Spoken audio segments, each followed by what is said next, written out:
the early hours of the morning, there was an earthquake in Greece, which was recorded by strong seismographs. The epicenter of the earthquake was located in the sea a few kilometers from the coast. The force of the tremors was about 6 points of the Richter scale.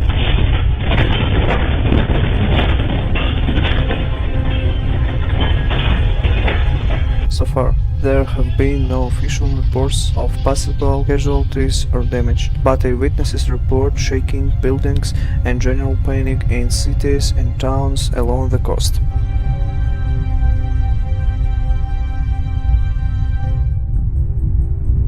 The Greek services are ready to respond to any possible consequence of the earthquake and are ready to provide assistance to anyone who might be affected by these natural disasters.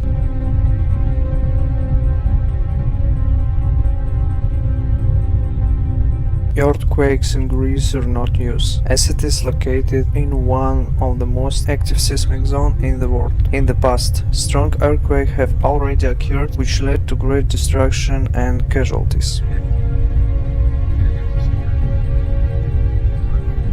We hope that the consequence of today's earthquake will be minimal and that all security measures will be taken to protect residents and guests of the region.